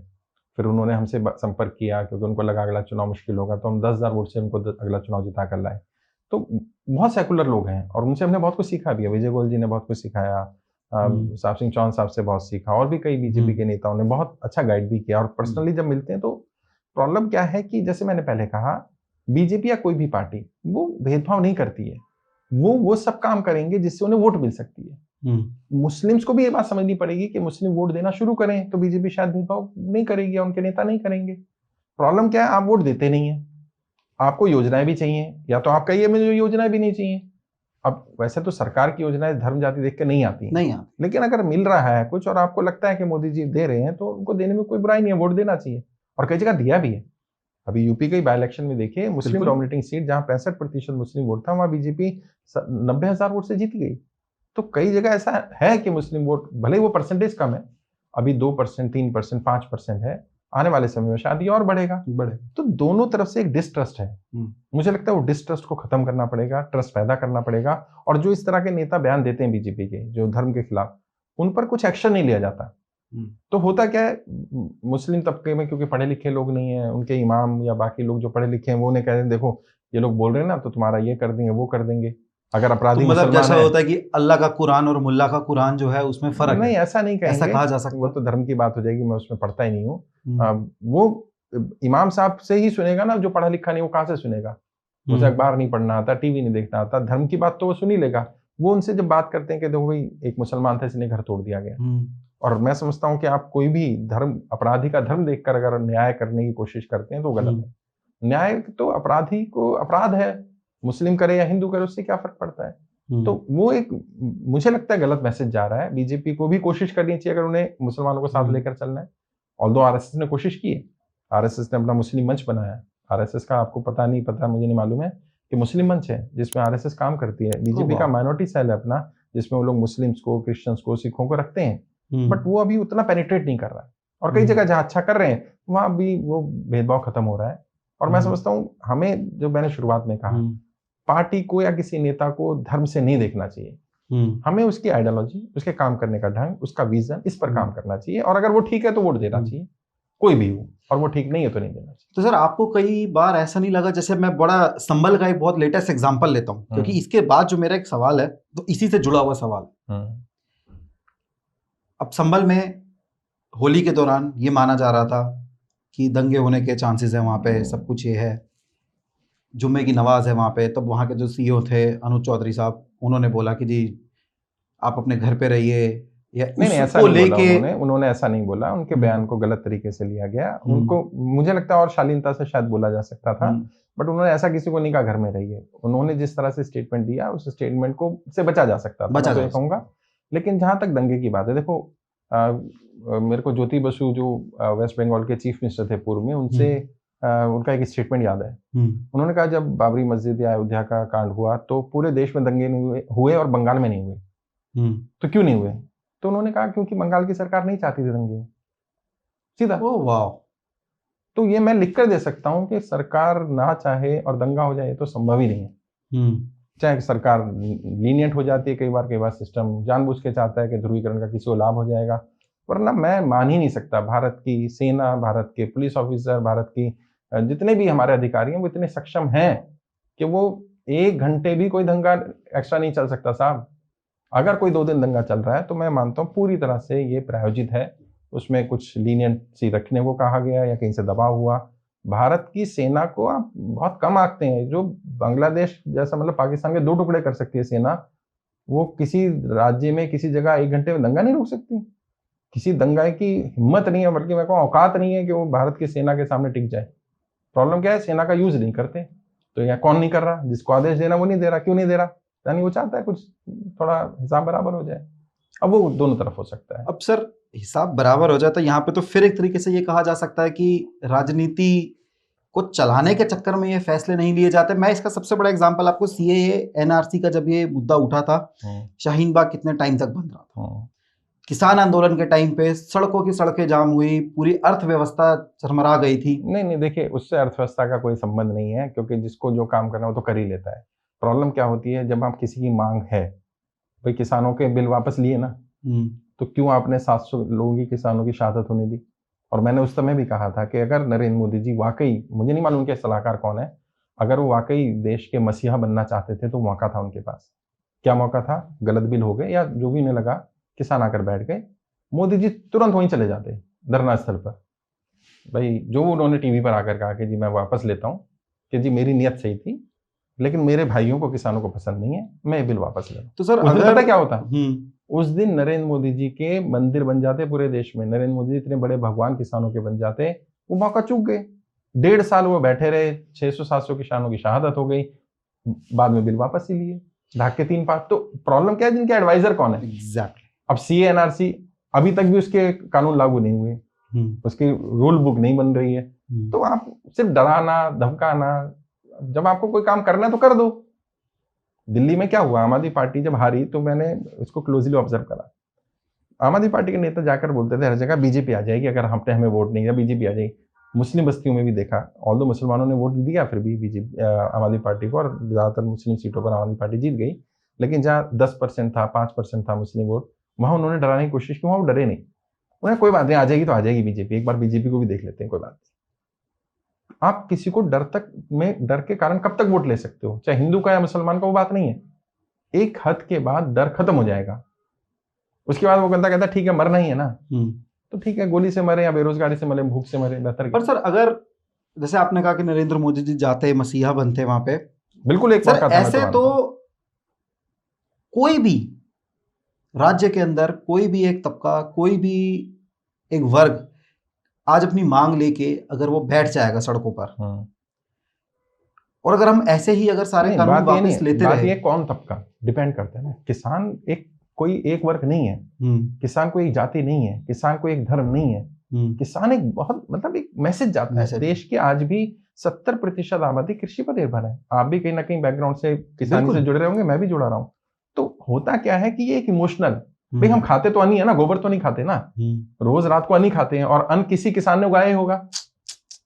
नरेंद्र मोदी भी तो रोटी खाते हैं ना, तो वो अन्न किसी किसान ने उगाया है। तो बात ये नहीं किसके लिए, मैं नहीं कहता कि कोई भी धरने पर बैठे और उसकी मांग मान लो।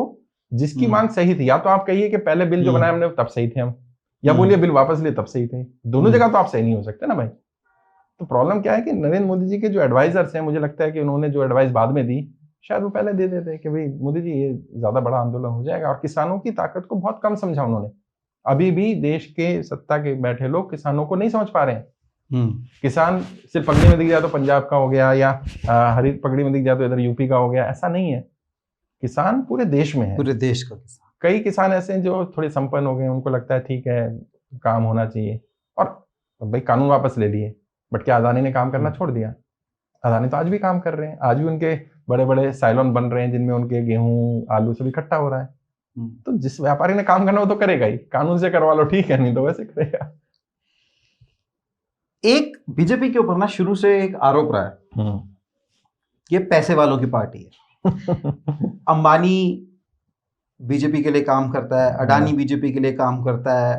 जब इनकी बैठक होती है, बजट लिखा जाता है, बजट इनसे पूछ के लिखा जाता है। टाटा ग्रुप हो गया, बिरला ग्रुप हो गया, इनसे पूछ के बजट लिखे जाते हैं। बेबुनियाद आरोप है। मैं कोई बीजेपी का प्रवक्ता नहीं हूं, लेकिन मैं ये बता सकता हूं, कोई भी सरकार चाहे बीजेपी की हो या कांग्रेस की हो, वो किसी व्यापारी से इतना कंट्रोल में नहीं आ सकती कि वो कहेगा तो बजट बनेगा। ये तो मैं भारत पर सर ये बात तो देखो तय है, ये बात तो मैं भी इस बात को कहूंगा कि पर शायद कुछ तो ऐसा होता है। ये मैं बता सकता हूं, जितने बड़े बड़े प्रोजेक्ट्स होते हैं। अंबानी जी की बात करी, अंबानी का एग्जांपल ले लेते हैं पहले, फिर अदानी पर आ जाएंगे। जब अंबानी जी बड़े हुए तब तो मोदी जी नहीं थे, बिल्कुल, तब तो कांग्रेस की सरकार थी। और तो हमने कई मूवीज में देखा है इंदिरा गांधी जी के साथ उनका क्या एसोसिएशन रहा।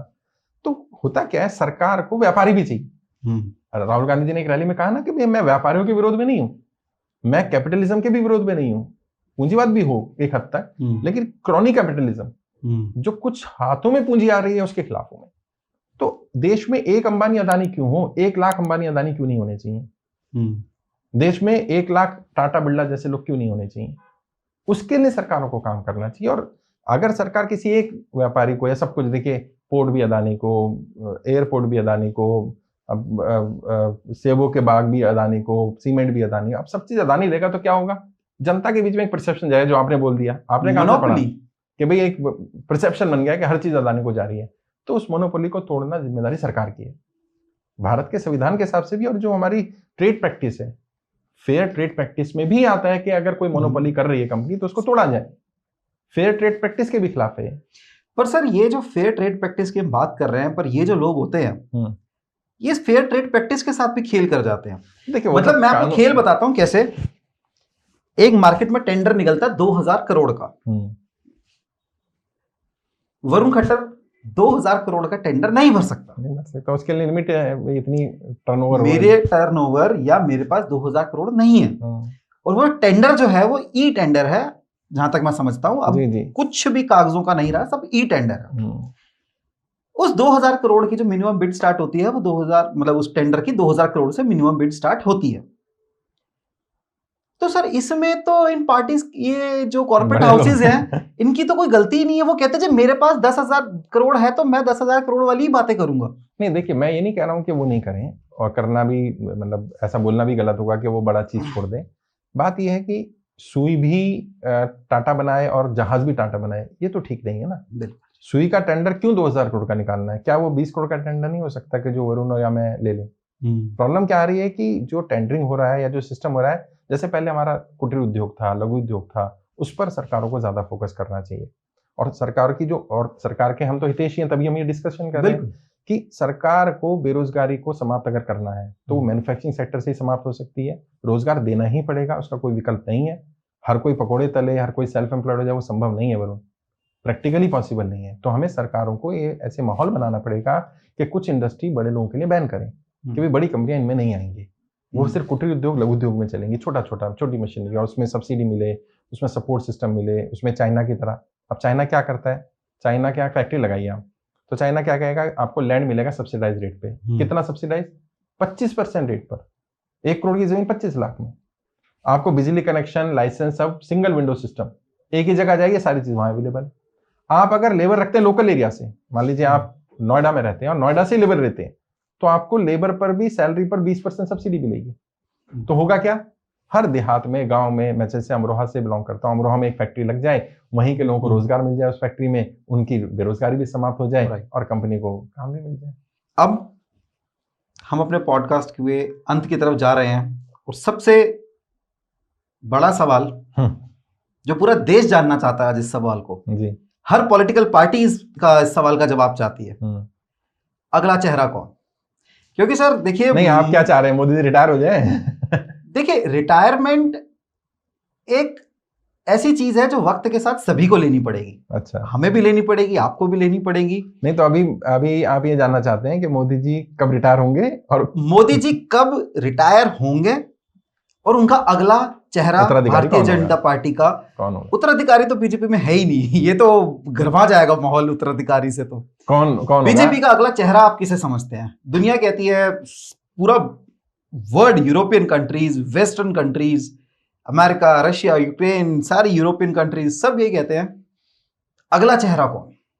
देखिए ऐसा है, ये तो बीजेपी तय करेगी, ऑब्वियस सी बात है, लेकिन हमारे सामने जो चेहरे हैं वर्तमान में, अगर हम बात करें उनकी, पहले तो मोदी जी अभी कोई हाल फिलहाल में रिटायर होने वाले नहीं है। तो बहुत बहुत धन्यवाद सर ये बताने के लिए। कई लोगों ने बोला कि जी मोदी जी ने फॉर्मूला दिया था कि 75 वर्ष में एक्टिव पॉलिटिक्स से रिटायर हो जाए, और इस साल 2025 में। मैं अगला सवाल मैं यही पूछ रहा था कि जी ये कहा गया भी बीजेपी की तरफ से ही था, 17 सितंबर को मोदी जी 75 साल के हो जाएंगे, तो क्या वो रिटायर होंगे? देखिए कुछ फार्मूले अपने लिए नहीं होते, वो दूसरों के लिए होते हैं। तो ये फार्मूला मोदी जी पर फिट नहीं होगा मुझे लगता है। वैसे अगर कर देते हैं बाई चांस 0.1% अगर मोदी जी ऐसा कर दें, तो फिर एक उनकी मसीहा की छवि बन जाएगी कि यार कोई व्यक्ति सत्ता छोड़ भी सकता है, क्योंकि बहुत बड़ी चीज हो जाएगी कि प्रधानमंत्री पद इसलिए त्याग दिया क्योंकि अपनी कमिटमेंट थी।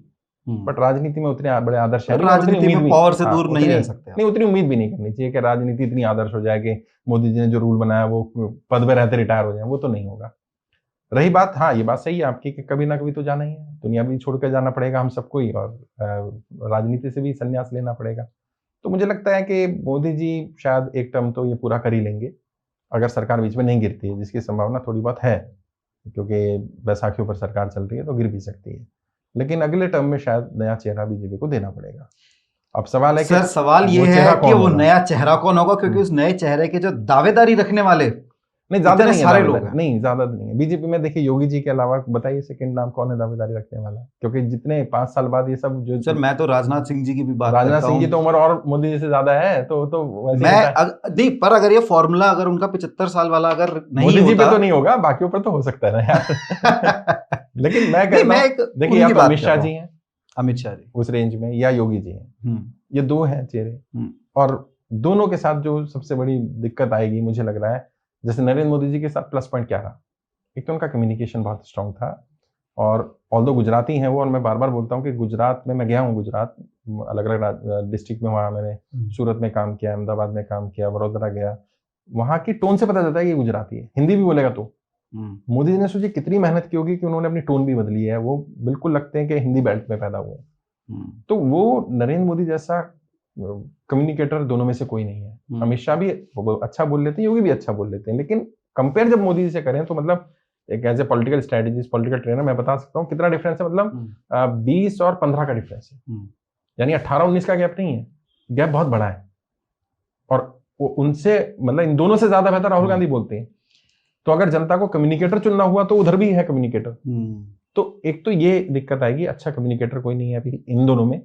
दूसरा, जो भारत की राजनीति जाति के इर्द गिर्द घूम रही है, राहुल गांधी जी और कांग्रेस जो मुद्दा उठा रहे हैं जातिगत जनगणना का, अगर इसको बीजेपी ने जल्दी सॉल्व नहीं किया तो योगी जी क्योंकि अपर कास्ट से आते हैं तो शायद उनके लिए बड़ा चैलेंज आएगा।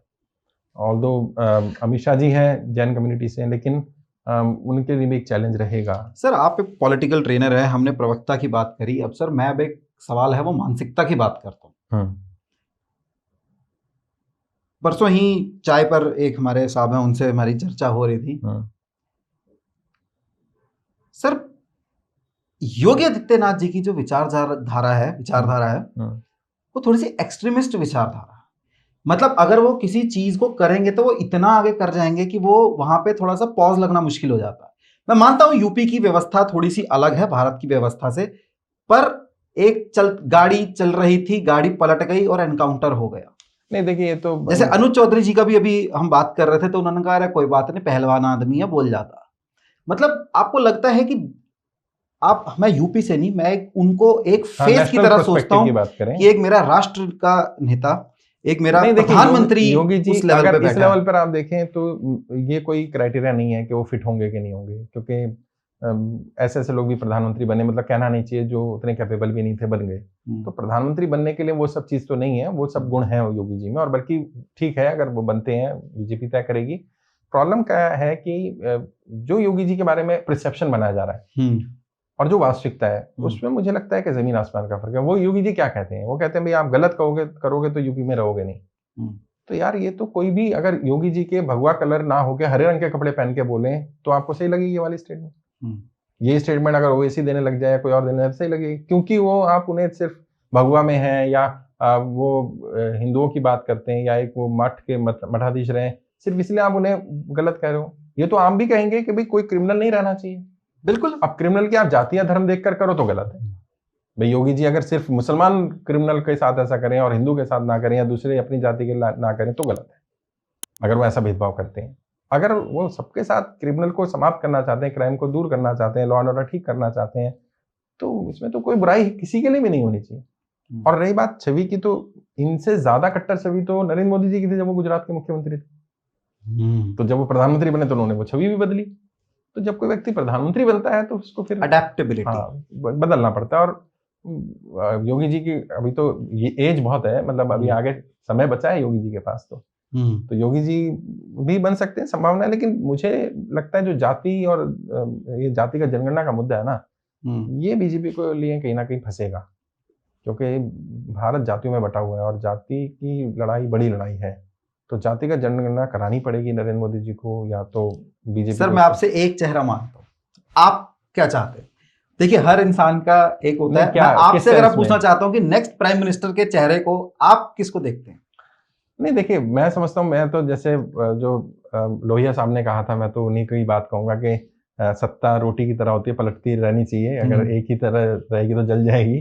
तो मैं तो चाहूंगा सत्ता बदलनी चाहिए। 15 साल, देखिए किसी भी नेता के लिए जितने आइडियाज थॉट्स होते हैं ना, उनको इम्प्लीमेंट करने के लिए 15 वर्ष बहुत लंबा समय होता है। तो जो पहले 5 साल में कुछ योजनाएं इम्प्लीमेंट हो गई, अगले में हो गई, जो रह गई अब हो जाएंगी। 15 वर्ष के बाद सत्ता बदल जानी चाहिए। राहुल गांधी को एक मौका देना चाहिए। देखते हैं कैसे बनते हैं, क्योंकि नरेंद्र मोदी कैसे प्रधानमंत्री होंगे ये तो पहले नहीं बताया जा सकता था, बनने के बाद ही हम आज देख पा रहे हैं। और समीक्षा किसी की पद की होती है जब वो पद से उतर जाता है। जब मोदी जी प्रधानमंत्री नहीं रहेंगे, जब भी, फिर हम शायद इस पर डिस्कस करेंगे कि इनका कार्यकाल कैसा रहा। जैसे आज मैं कहूँ कि बेरोजगारी एक बड़ा मुद्दा है, स्वीकार करना पड़ेगा। व्यापार की स्थिति खराब है, बड़ा मुद्दा है, स्वीकार करना पड़ेगा। जातिगत जनगणना होनी चाहिए, स्वीकार करना पड़ेगा। तो ये कुछ ऐसे मुद्दे हैं और मुझे लगता है राहुल गांधी इन पे बात कर रहे हैं तो शायद उन्हें मौका मिलेगा। और जिस हिसाब से उनकी फैन फॉलोइंग बढ़ रही है लगातार, आप देखिए, मैंने अपने यूट्यूब चैनल पर ही एक पोल डाला कि देश में इस समय सबसे मजबूत नेता कौन है। 1.5 लाख लोगों ने वोट किया, नहीं 1.9 लाख, लगभग 2 लाख लोगों ने वोट किया, जिसमें से 70% ने नरेंद्र मोदी की बजाय राहुल गांधी को चुना। अरे अच्छे वक्ता के रूप में, मतलब क्योंकि वो जनता के मुद्दे उठा रहे हैं। वही बात है जो 2013 में नरेंद्र मोदी थे ना, 2013 वाले नरेंद्र मोदी में आज 2025 में राहुल गांधी नजर आ रहे हैं कि वो सरकार पर अटैक करना, वैसे ही जीएसटी के विरोध में थे नरेंद्र मोदी जी। नरेंद्र मोदी जी बात करते थे कि भाई इकोनॉमी पे बात हो, डॉलर गिर रहा है, डॉलर बढ़ रहा है, रुपया गिर रहा है। आज तो जब 65 पे गिरता था तो आज तो 85 हो गया। तो प्रॉब्लम क्या है, वो नरेंद्र मोदी जो विपक्ष में थे, नरेंद्र मोदी आज वही रोल में राहुल गांधी नजर आ रहे हैं। तो क्योंकि नरेंद्र मोदी विपक्ष में थे और सत्ता में आए, तो मैं तो श्योर हूँ कि आज नहीं तो कल Rahul Gandhi will going to be prime minister of India. वो लीड करेंगे। तो क्यों हिसाब से अभी शायद दिल्ली समय लग सकता है, अभी दिल्ली दूर समय लग सकता है। ठीक सर, अगला जो एक मेरा सवाल है वो एक क्लाउन होता है, मतलब उसको कहते हैं कि ये सवाल उठाने वाला इंसान ही जोकर होता है, क्लाउन होता है। तो सर वो सवाल है ईवीएम का। नहीं, ऐसा नहीं कहेंगे जोकर होता है तो... नहीं, मतलब कहा जाता है कि जब आप जीतते हैं तब ईवीएम बहुत बढ़िया काम कर रहा होता है, जब आप हारते हैं तब ईवीएम खराब हो जाता है, और तब इस बात के ऊपर ठहाके लगाए जाते हैं। नहीं देखिए ऐसा तो सर ईवीएम की स्टोरी क्या है? मैं जितना जानता हूं, मैं तो पहले दिन से कह रहा हूं कि ईवीएम हैक नहीं हो सकती है। मेरा बिल्कुल पूरा विश्वास है इस पर, क्योंकि जो इलेक्शन मैकेनिज्म को, सिस्टम को नहीं जानते हैं वो बोल सकते हैं ईवीएम हैक हो सकती है। पहले आप बोलते थे ईवीएम हैक होती है, चलो आपकी बात बड़ी करते हैं, होती है। अब आप कहते हो कि वोटिंग लिस्ट में गड़बड़ होती है, तो एक आदमी 2 काम क्यों करेगा? वोटिंग लिस्ट में भी गड़बड़ करे, ईवीएम भी हैक करे। और ईवीएम हर बूथ पर एक मशीन तो लगती है, एक रिजर्व में रखी जाती है, और बहुत सारी टेक्निकल चीजें हैं उसमें। और बीजेपी जब सत्ता में नहीं थी, जेवीएल नरसिम्हन बीजेपी के नेता हैं, उन्होंने किताब लिखी है हाउ ईवीएम हैक्ड। तो ये आरोप कांग्रेस के नहीं है, ये आरोप विपक्ष के नहीं है, बीजेपी के आरोप है। बीजेपी ही सबसे पहले कहती थी कि ईवीएम हैक होती है, और अटल बिहारी वाजपेयी जी के समय पर आडवाणी जी ने जीवीएल नरसिम्हा राव की किताब का प्रीफेस लिखा है, उन्होंने बोला कि हाँ ईवीएम हैक होती है। उस मुद्दे को आज कांग्रेस उठा रही है। लेकिन मैं कहता हूँ हैक होती नहीं होती, मेरा परसेप्शन या आपके से फर्क नहीं पड़ेगा। अगर जनता के मन में ये विचार है तो क्या करो, 2 ऑप्शन दे दो। प्रॉब्लम पे बात नहीं करते ना, सोल्यूशन करते हैं। हाँ, सोल्यूशन। बूथ में जाओ भाई, इधर बैलेट पेपर से वोटिंग हो रही है, इधर ईवीएम से भी हो रही है। हर वोटर को चॉइस दे दो, आप इधर दोगे कि इधर दोगे, बात खत्म होती है। वैसे भी तो अभी भी तो बैलेट से हो ही रही है ना, पोस्टल बैलेट आते हैं, जो बुजुर्ग हैं उनके लिए पोस्टल बैलेट होते हैं, बैलेट तो भी काउंट होते हैं। क्या होगा, थोड़े बैलेट और बढ़ जाएंगे, पता भी चल जाएगा। तो मैं समझता हूँ प्रॉब्लम को, क्योंकि बीजेपी और बहुत सारे बीजेपी के समर्थक इसको डिफेंड करने लगते हैं, इसलिए जनता के उनमें और शक होता है कि कुछ गड़बड़ है। जैसे हरियाणा का एग्जांपल लो कि लोगों को लगा यार क्या गड़बड़ हुई, अरे भाई वहां आरएसएस ने मैन टू मैन मार्किंग की है। बीजेपी चुनाव ग्राम प्रधान की तरह लड़ रही थी वो, क्योंकि उन्हें पता था जीतना है, तो जीत गए। और कुछ कांग्रेस की गलतियां रही। तो मतलब ये बात अगर मैं यहां तक कहूं कि आज तक दुनिया में कोई ऐसा सॉफ्टवेयर नहीं है जो ईवीएम को हैक कर सकता है। ऐसा नहीं कह सकते नहीं है। कुछ बूथों पर कई किसी विधानसभा में हो सकता है कोई बंदा 10-20 करोड़ रुपए लगा के तैयार हो जाए, तो वो एक बूथ पर या एक विधानसभा पर या कुछ विधानसभा पे कर ले। बट मैं बाय लार्ज पूरे नेशनल लेवल पे ये चीज मुमकिन नहीं है मेरे हिसाब से। जहां पे कानून, मैंने जितना उसको स्टडी कर लिया, और जो लोग ईवीएम पर अनाप शनाप बोल भी रहे हैं उनकी पूरी स्टडी कर लिया, सब कर लिया, उनके तथ्यों में उतना दम नहीं है। उन्हें अपने तथ्यों को और स्ट्रॉन्ग करना पड़ेगा। और भाई अमेरिका कहता है अगर हम बैलेट पेपर से वोटिंग करें, ईवीएम से ना करें, समझ में आती है, उनकी आबादी कम है, उनका वोटिंग आबादी कम है, 100 करोड़ लोगों ने वोट देना है, आप कब तक बैलेट से करेंगे? फिर भी ऑप्शन दे दो। और आने वाले समय ऑनलाइन वोटिंग भी आएगी और मोबाइल वोटिंग भी आएगी, तो हम सब पे शक करते रहोगे। तो अगर ईवीएम में किसी को शक है तो भैया बैलेट से जाके वोट दे दे। ऑप्शन होनी चाहिए, ऑप्शन दे दोगे तो ये शक खत्म हो जाएगा, नहीं तो ऑप्शन नहीं दोगे और शक बना रहेगा। और अगर फिर भी करना है तो किसी एक विधानसभा में ट्रायल कर लिया जाए। भाई हो सकता है हम ही गलत कह रहे हो, किसी एक राज्य की विधानसभा की 2 विधानसभाओं में बैलेट से वोटिंग करा लो, या एक पूरे विधानसभा के चुनाव करा लो बैलेट से, तो आइडिया लग जाएगा। सर अब मैं ना इस पॉडकास्ट के आखिरी सवाल की तरफ आता हूं। हम इलेक्ट्रॉनिक मीडिया की ताकत को अभी तक भी नहीं समझ पाए, और शायद मैं जहां तक समझता हूं बहुत सारी राजनीतिक पार्टियां इलेक्ट्रॉनिक मीडिया की ताकत को समझ ही नहीं पा रही है। नहीं, समझ तो रही है बट यूज नहीं कर पा रही है। समझ भी रही है या यूज, उस आइडिया का भी सर क्या काम जो इम्प्लीमेंट ना हो पाए। मैं ये कहता हूं sir, being a political trainer, ठीक है, मैं आपके विषय के जो ये, क्या बीजेपी एक सोशल मीडिया की पार्टी है? बीजेपी की सोशल मीडिया के ऊपर ऐसी पकड़ है, और मेरे को जहां तक लगता है कि कोई भी विरोधी शायद उसके आसपास पहुंच भी नहीं पा रहा। तो इस चीज को बीजेपी ने जो एक फंडा था वो क्रैक कर लिया, जो बाकी लोग नहीं क्रैक कर पा रहे। ये जो बात आप बोल रहे हो ये शायद 2000 तक ठीक थी सर। मैं क्योंकि ना इसका एग्जांपल देता हूं, क्योंकि मैंने एक वो बयान सुना है कि जिसके अंदर राहुल गांधी जी को पप्पू इसीलिए बना दिया गया था क्योंकि वो आलू डालते थे और सोलह निकालते थे। पर अगर लोग उस बयान के बारे, अगर उसको सुनेंगे, उस बयान को, मोदी जी का एग्जांपल दिया है ना, अगर उस लोग उस बयान को सुनेंगे तो शायद वो बयान ऐसा नहीं था। नहीं, वो ये बयान कब का, देखो ये भी मैं बात कर रहा हूँ ना, 2019-20 की बात है। 2020 तक तो बीजेपी का सोशल मीडिया पर पकड़ बहुत अच्छा था। अभी उनका मेन स्ट्रीम मीडिया में पकड़ अच्छा है, बट सोशल मीडिया से बीजेपी ट्रेलिंग कर रही है। इतनी ज्यादा ट्रेलिंग में है कि आप ये समझिए कि यूट्यूब पर जाइए, यूट्यूब चैनल पर नरेंद्र मोदी जी और राहुल गांधी जी को वीडियो डालते हैं सेम डे पर, 10 टाइम ज्यादा व्यूज राहुल गांधी की वीडियोस पर है। मुझे नहीं मालूम आपने फॉलो किया कि नहीं किया। इंस्टाग्राम पर जाइए, आप ट्विटर पर जाइए, नरेंद्र मोदी जी की टाइमलाइन पर जाइए, बीजेपी की टाइमलाइन पर जाइए, जितने कमेंट्स, जितनी शेयरिंग है उससे ज्यादा राहुल गांधी पर है। पिछले 2-3 साल में सोशल मीडिया ने बहुत पिक किया है कांग्रेस ने। अपोजिशन का सोशल मीडिया बहुत स्ट्रांग हो रहा है, और सोशल मीडिया पर क्योंकि बहुत बेरोजगार लोग हैं, बहुत बीजेपी के समर्थक रहे, वो अब नहीं है उनके समर्थक, क्योंकि वही सोशल मीडिया का यूथ था 2014 में जो इनका समर्थन कर रहा था, और आज वो बेरोजगार है तो अब वो गाली दे रहा है। तो अब तो कई एक यूट्यूब पर तो मन की बात में बीजेपी ने नरेंद्र मोदी जी के चैनल से या बीजेपी के चैनल से लाइक या डिसलाइक का बटन डाल दिया, क्योंकि लाइक से ज्यादा डिसलाइक आ गए थे उस पर। अच्छा, हाँ, मुझे नहीं मालूम आप फॉलो करते नहीं करते, इसको देखिए। तो यूट्यूब पर इतनी भयंकर बेइज्जती हुई कि लाइक डिसलाइक का ऑप्शन बंद करना पड़ा उन्हें, कि लोग डिसलाइक ज्यादा कर रहे हैं। तो समस्या क्या आ रही है कि लोगों को समझ में आया कि परसेप्शन बनाया गया, और हमें वो जो बोला था वो डिलीवर नहीं हुआ। मेन स्ट्रीम मीडिया क्योंकि ये मुद्दे नहीं उठा रहा, उस समय पर 2G की बात होती थी, कोल की बात होती थी। आज लोग कहते हैं कोई घोटाला नहीं है। अरे घोटाला तो बहुत है, उठा कौन रहा है, किसकी हिम्मत है? कौन सा एंकर है जो ये कहेगा कि यहाँ गड़बड़ हो रही है? कौन बोलेगा कि यहाँ कुछ गड़बड़ हुई पैसे की? क्योंकि कोई सवाल नहीं कर रहा है। तो जब सवाल करना बंद कर देते हैं तो क्या होता है, आप जनता को वो जानकारी नहीं देना चाह रहे जो पहुंच रही है, लेकिन क्योंकि सोशल मीडिया स्ट्रांग है, गांव गांव तक पहुंच रही है चीजें, तो व्हाट्सएप के माध्यम से, बाकी माध्यम से चीजें पहुंच रही हैं। इसीलिए 240 आई हैं, 400 पार से 240, 303 से 240। और अभी भी नहीं समझे, अगर बीजेपी के लोग शायद हमें अपना दुश्मन मानते हो या विरोधी माने, हम हितैषी हैं। निंदक नियरे राखिए आंगन कुटी छवाए, बिन साबुन पानी बिना निर्मल करे सुहाए। तो हम तो ये सच्चाई बता रहे हैं कि आज ग्राउंड पर परिस्थिति अच्छी नहीं है और उसको ठीक करना भी पड़ेगा। भले ही आप बाकी मुद्दों पर काम करिए, लेकिन मेन महंगाई, मेन बेरोजगारी, व्यापारी, इन पर ध्यान जरूर दीजिए। तो इसी के साथ हम अपने पॉडकास्ट के अंत में पहुंच चुके हैं और मैं आशा करता हूं कि हमने जो भी सवाल पूछे, आप उन सवालों को बिना जज किए आप इस पॉडकास्ट को सुनेंगे। हमारा किसी भी राजनीतिक दल या किसी भी राजनीतिक पार्टी की तरफ हमारा एक इंक्लिनेशन या झुकाव नहीं है। हमने बहुत निष्पक्ष तरीके से अपनी बात को रखा और मैं शाहनवाज सर का आभारी हूं कि इन्होंने हर एक मुद्दे को इतनी गहराई से समझाया और इतनी बेबाकी से जवाब दिया कि मैं शायद इन जवाबों के इस प्रकार के उत्तर शायद मैं एक्सपेक्ट कर भी नहीं रहा था। यही एक विचारधारा होती है, यही एक निष्पक्षता होती है।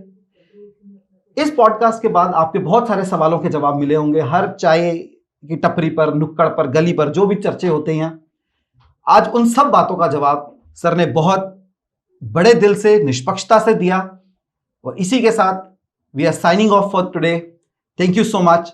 और मैं आप सबसे रिक्वेस्ट करता हूं कि हमारा चैनल है द सोसाइटी स्पीक्स, उसको प्लीज लाइक कीजिएगा, सब्सक्राइब कीजिएगा और भर भर के अपना प्यार दीजिएगा।